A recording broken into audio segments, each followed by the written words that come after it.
Hello, beautiful people. Welcome back to our channel. One of the great challenges Nigeria has as a country is the fact that uh, the leaders have actually refused to accept that there's a difference between fact and propaganda, difference between reality and the make believe.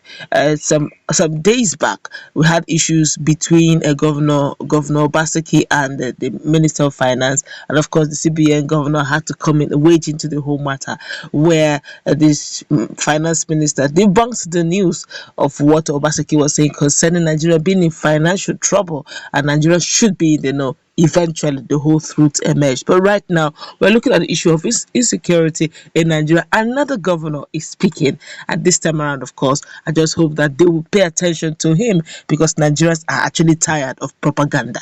But before we go to the newspaper to find out what it is they're saying and probably the lasting solution to this matter, we'd like you to subscribe to our channel by clicking on the red subscribe button. Beside it, you will see a bell notification icon. Please go ahead, click on it to get notified as soon as we update our channel on YouTube. Well, the Benue State Governor Samuel Ortom and the Senate Committee Chairman on the Army Ali Ndule yesterday clashed over the worsening insecurity in the country. Ortom said the security of life and property in the country is no longer guaranteed under the present government. But Odom replied that state governors also have roles to play in securing their domains. Speaking in Abuja at the Nigeria Union of Journalists Press Week, the duo, however, agreed that the country was in dire need of competent leadership to tackle insecurity. Ndume, who identified inequality and injustice as the roots of insecurity in Nigeria, maintained that there was a total failure of leadership from top to the bottom. That's the bitter truth.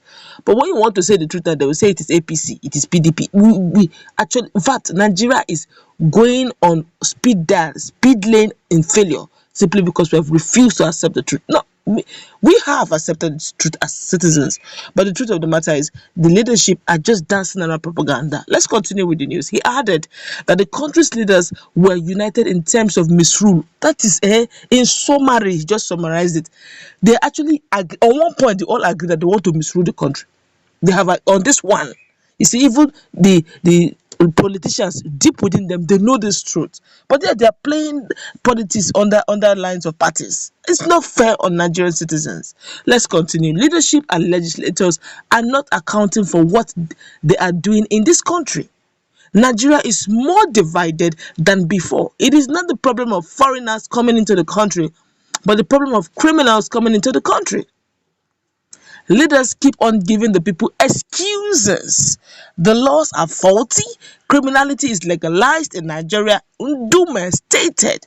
So what are we doing about this illegality? What are we doing about these clauses? What are we doing about these excuses? What are we doing about this propaganda? We need solutions, not heresy. We need solutions, not talk. The talk is too much. What are the actions? Expedite action. Nigerians are bleeding. Nigerians are crying. Nigerians want secure life. Nigerians want better life. You can't be slaves in your own country. It is wrong. It is rejected. What is not wrong, what is not right is wrong. It's unacceptable. So what is the way out? That's the challenge. But let's continue with the news. While delivering his lecture, Ortom maintained that the problem of insecurity was a result of inapt leadership and mismanagement.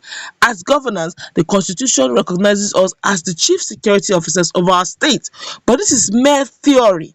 For every one of us with a role to plan, for everyone of us with a role to play in handling of some of this worsening situation, there is a regret.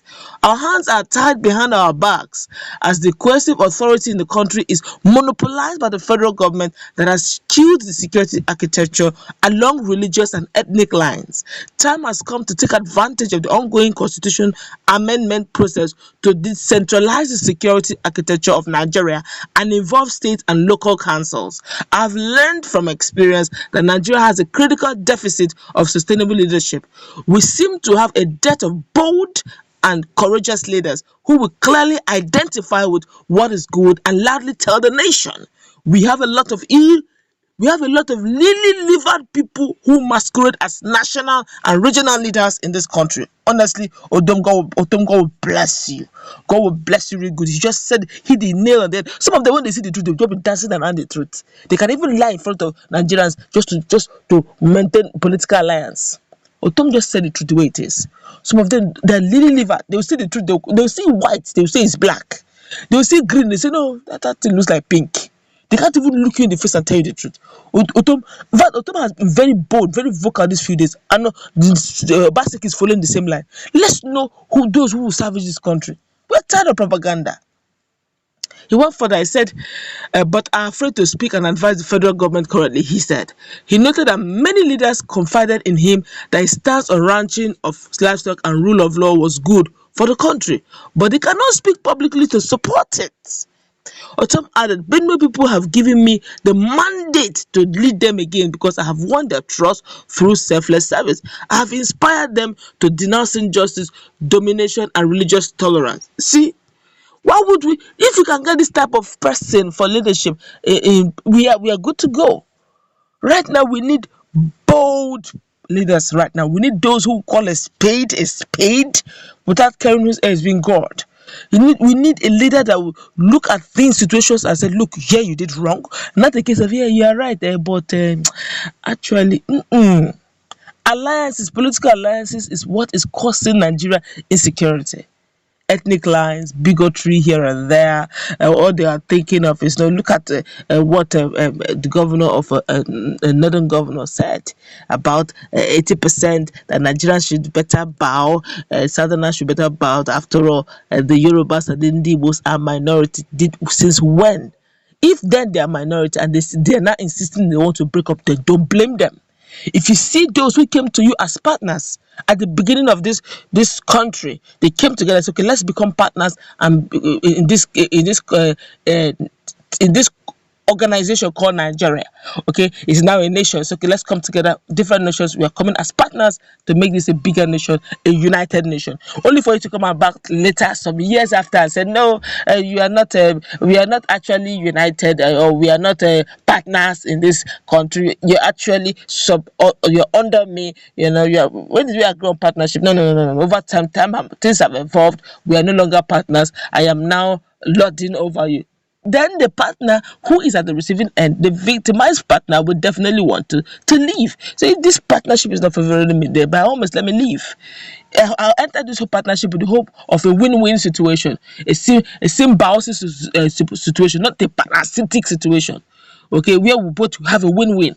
But if you're not having a win-win, you seem to be, I seem to be the one at the receiving end. I seem to be the one that is a victimized entity here. Then I'll have draw the permission to break out, since it's a partnership.